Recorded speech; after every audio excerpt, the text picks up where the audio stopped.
time for My Favorite Husband, starring Lucille Ball.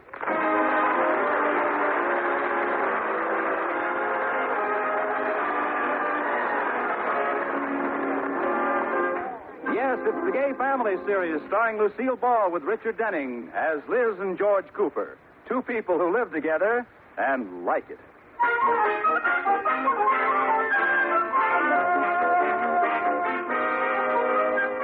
And now let's look in on the Coopers. It's evening, and they're entertaining George's boss, Mr. Atterbury, and his wife, Iris.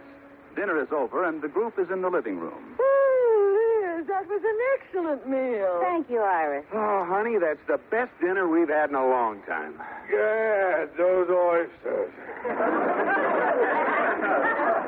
I must have eaten a dozen. 17, but who counts?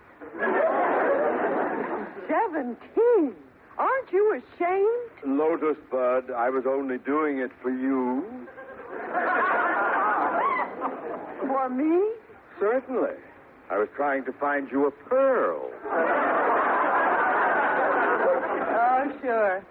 As long as you like the oysters, I'm happy. Say, speaking of oysters, have you heard the latest story that's making the rounds? No. What is it? Well, it seems there was a deep-sea diver and a mermaid. And one day... Rudolph. Yes? Is this a story from mixed company?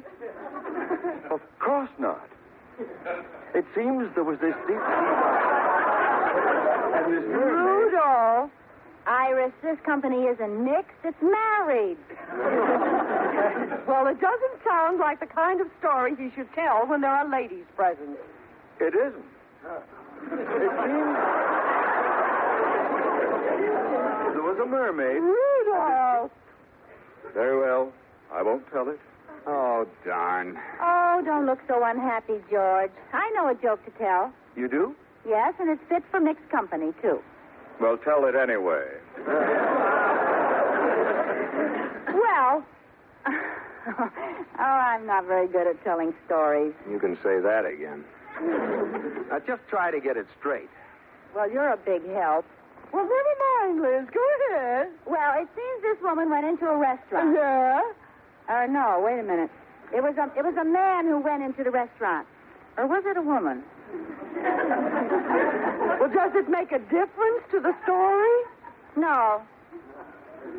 It made a difference in my story.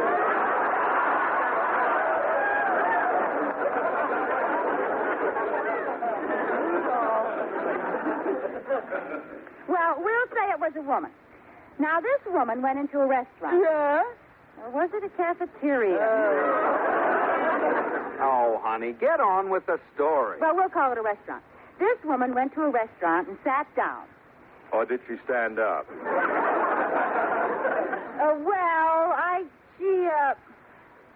Mr. Atterbury, you're confusing me.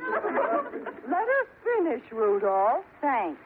Well, this woman went into the restaurant and sat down and ordered a steak from the waiter. And she said... Wait a minute, Liz. I know the story you're telling, and it wasn't a steak. It wasn't? Oh, I know. It was roast beef. No. No? Then what was it? Pork chops. Oh, yes, pork chops. She ordered some pork chops, and, Well?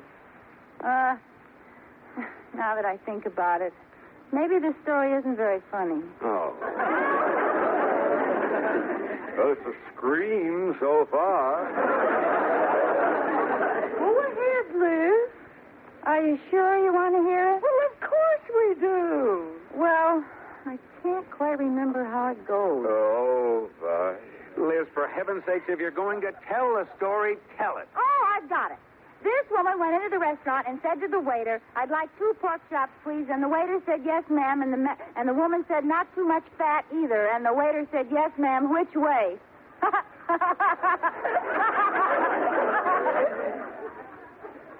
Well? Is that all? Yeah. Pretty funny, huh? Huh? No? I don't get it. Oh, you have no sense of humor. She has too. You Yes, just didn't not. tell it right. The woman said, I'd like 2 pork chops and make them lean. And the waiter said, yes, ma'am, which way?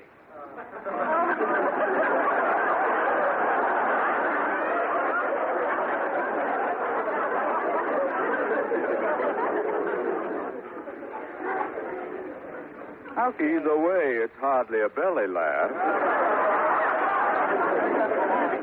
Oh, you're right, George. Make them lean. I forgot that little part. Little part? The whole point. Oh, Liz, you've never told a joke right since I've known you. Oh, so you're sorry you married me. Now, Liz, there's no point in getting your feelings hurt. No, of course not. I've known worse joke tellers than you. Well, thanks. Now, Rudolph, you shouldn't have said that. Thank you, Iris. After all, Liz can't help it if she's a lousy joke teller.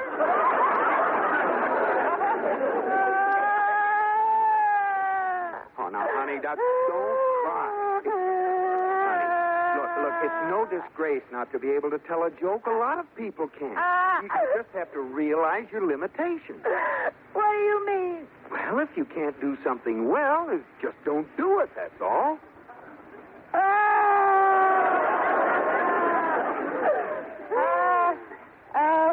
Why don't we all play bridge? Good idea. Capital suggestion. All right. Let's switch around tonight. Iris, you be my partner. All right, George. Fine, and that means my partner will be... Oh, Jack. Well, all right. We'll flip a coin and see who gets Liz. Never mind. You 3 play. I'll go out in the garden and eat worms.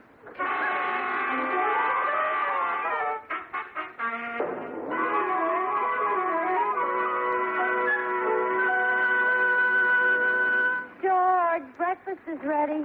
Good. I'm late for the bank. Oh, gee, I'm hungry. That's good. Liz, I've been thinking that we were kind of rough on you last night. Well, I've been thinking about it too, George. I'm not very bright. I don't do things well. Oh, don't be silly. You're a wonderful, bright, beautiful, brilliant, scintillating dream girl. Really? Well, that makes everything all right. Eat your breakfast, honey. Okay. Say, Liz, you'd better speak to Katie. What about? Oh, this breakfast. The orange juice is full of seeds, the eggs are too salty, and the bacon's raw.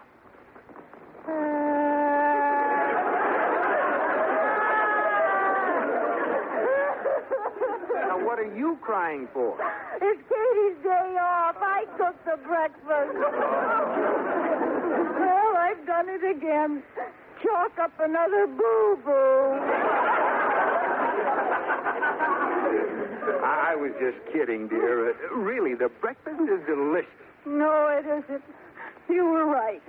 Look at that glass. You can hardly see the orange juice for the seeds. It's better for you that way. Roughage.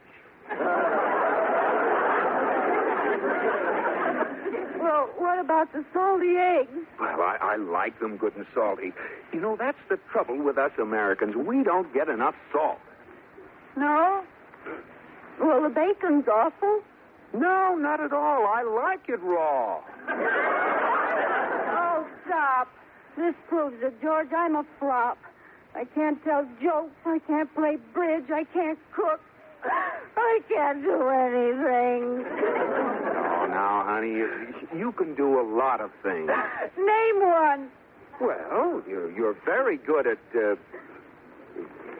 well, you're wonderful at, well, you're really great at, oh,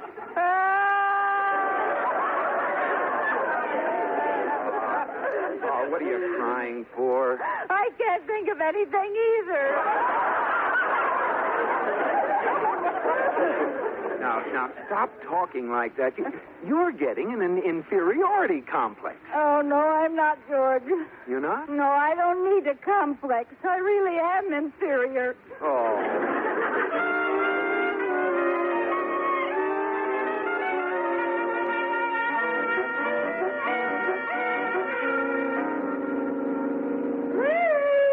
Liz, where are you? I'm here in the bedroom, Iris. Oh,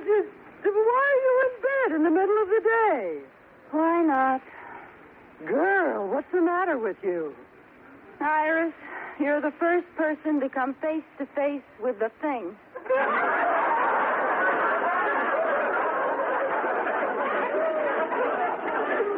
What?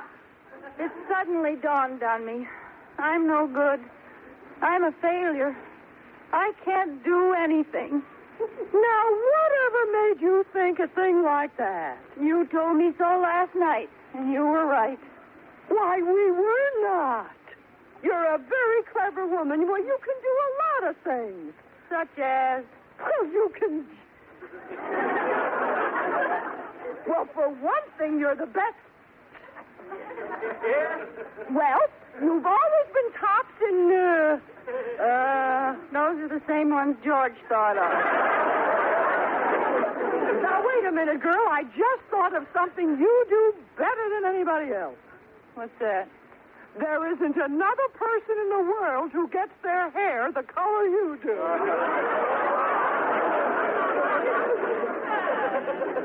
Don't have to get nasty about it. It didn't come out the way I wanted it to. But look, Liz, why don't you get out of bed and get dressed? No, I'd probably put my dress on backwards. Oh, for heaven's sake, you're acting like a moron. That's so like me, isn't it? But this isn't getting you anywhere. Iris, I've been where I'm going. Liz! Oh, hi, Iris. Here's boy.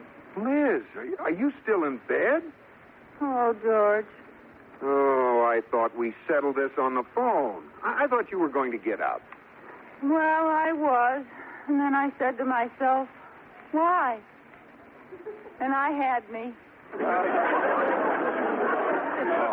honey, now snap out of it. Come on, give me a kiss. No, George. Well, why not? You wouldn't like it. Well, look, Liz, you just lie there and rest. Iris and I will leave you alone. Yeah, well, I'll see you later, Liz. Okay. Iris, I'm worried. Well, I am too, George. I thought she was kidding for a while, but she isn't. She has the worst inferiority complex I've seen. You know what I think I'll do, Iris? What? I think I'll take her to a psychiatrist.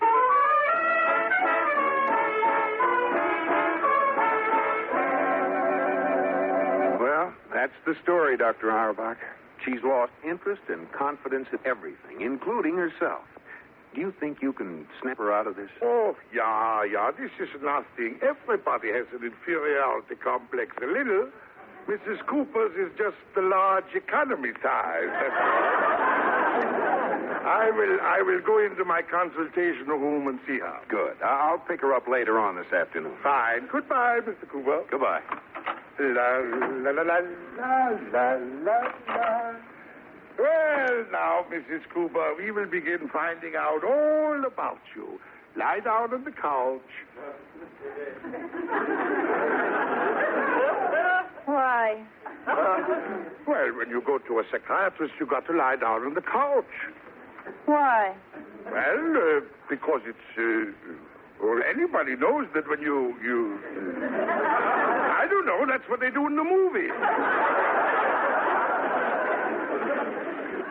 Well, whatever you say. That's a good girl. Lie down. Now, let's commence at the beginning. Tell me all about yourself. Okay. Well? There's nothing to tell. I'm 100% dull. Oh, now there must be something interesting to tell. What about when you were a child? I was just as dull, only shorter. Well, what did you want to be when you grew up? Taller. You did, too. Well, everybody does that. Yeah. What else happened to you? Everybody has something interesting in their background. They do? Of course. Did you? Well, yes, but... Tell me about it. It's really pretty dull. Oh, nonsense. I'll bet it's exciting. Go on. Well, I had 3 sisters and 2 brothers. Mm-hmm.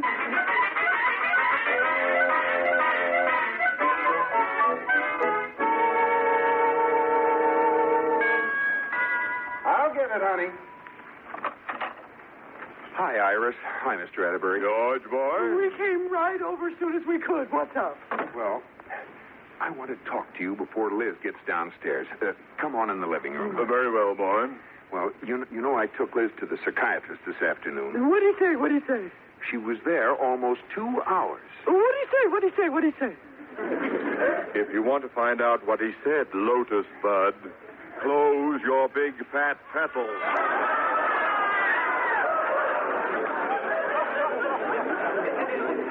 I'm sorry. What'd he say? Well, I couldn't talk to him at the office because Liz was there. But he just called me a few minutes ago on the phone, and apparently he didn't get very far. Oh, dear. He couldn't get Liz to talk. She clammed up. Liz clammed up? I know it sounds strange, but you haven't seen her in this new phase of hers. No, we don't know what it is, Rudolph, but she hardly says a word. Who cares what it is? Just go stand next to her and see if it's catching.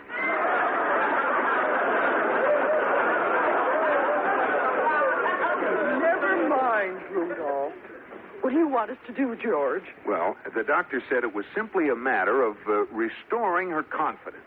Make her feel clever and witty and talented. You mean build up her ego? Exactly. Now, whatever she does tonight, we'll all praise her for it. We'll flatter her. And if she tells a joke, we'll all laugh. Isn't there some less painful treatment? You can do it, Rudolph. Ooh, the things I do in the name of friendship. Liz, come on down, honey. Now, you know what to do. Lay it on thick. You leave it to us, George. Oh, hi, Iris. Hi, Mr. Atterbury. Atterbury. Yeah. Liz girl. Liz, dream girl. Huh? Oh, I guess you came over to see George. I'll just go back up to my room and sit in the dark. Oh, nonsense, Liz. How are you feeling? Oh, you're beginning to look like your old self. that's an awful thing to say about anybody. I'd better go up to my room. Oh, no, wait, girl. We really came over to see you. You did? Oh, certainly. We were sitting around after dinner, and I said to Iris, Iris, you know who's the one person I'd like to see right now? And Iris said... Who? And I said, Liz. That's who. Liz Cooper. The greatest little person in the whole world. And what did she say? What did she say? Oh, that's a killer.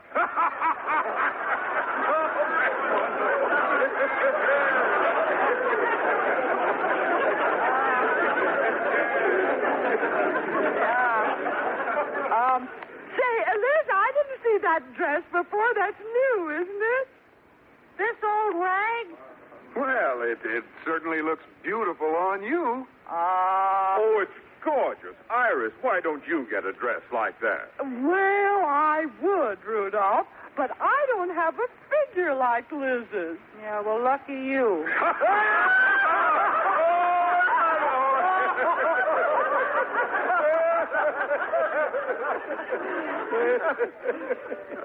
What's funny? You girl, why, your figure's stunning. Alongside of you, I look like a Try hippopotamus.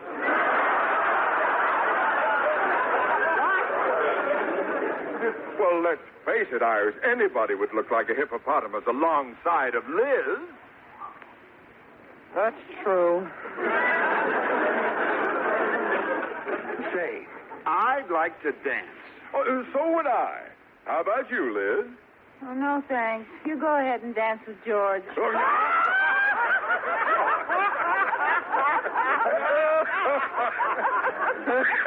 Oh, Liz, you're a caution. What a sense of humor. Oh, you fracture me. Me? Yeah, you're a riot. Really?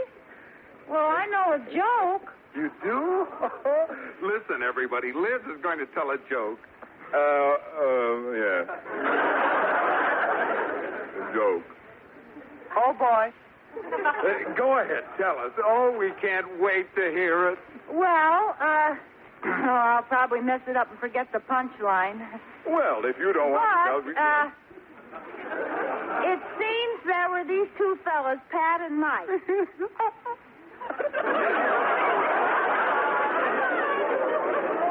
And they were working together building a house, and every time Pat bent over to pick up something, Mike kicked him.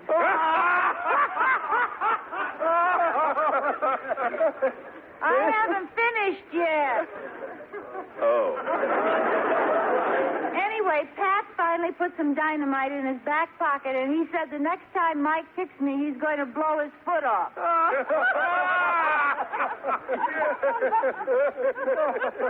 Oh, you liked it, huh? Going to blow his foot off. Oh, that's a witty one. Too thick, Rudolph. Well, that was a pretty good story, all right, Liz. Now, shall we all do I something? know another one. Oh, you do? Uh-huh.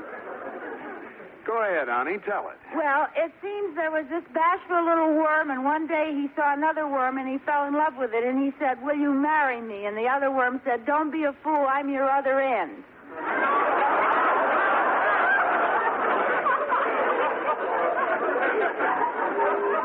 That's all.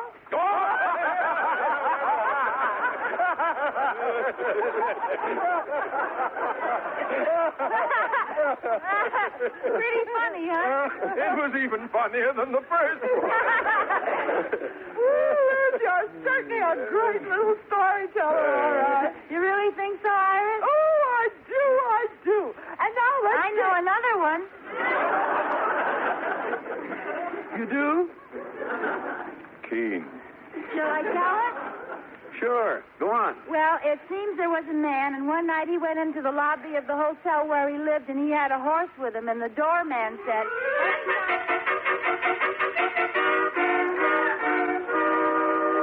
The pet shopkeeper said the cat doesn't sing at all, the dog's a ventriloquist.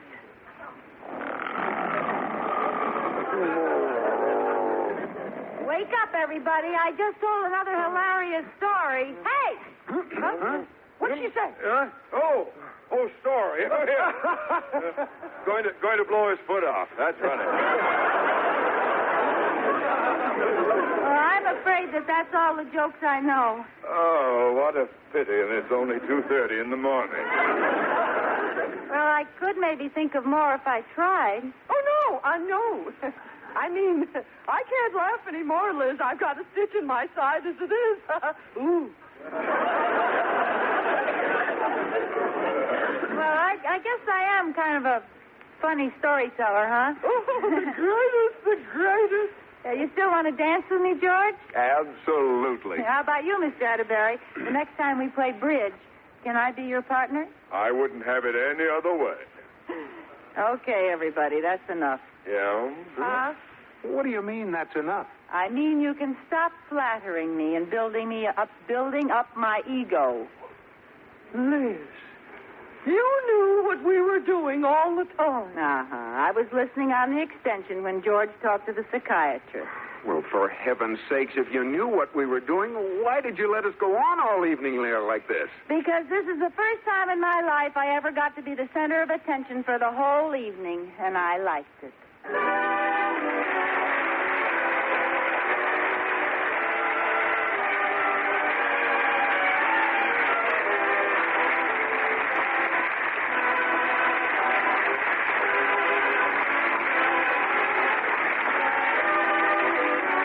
My Favorite Husband has been presented through the worldwide facilities of the United States Armed Forces Radio and Television Service.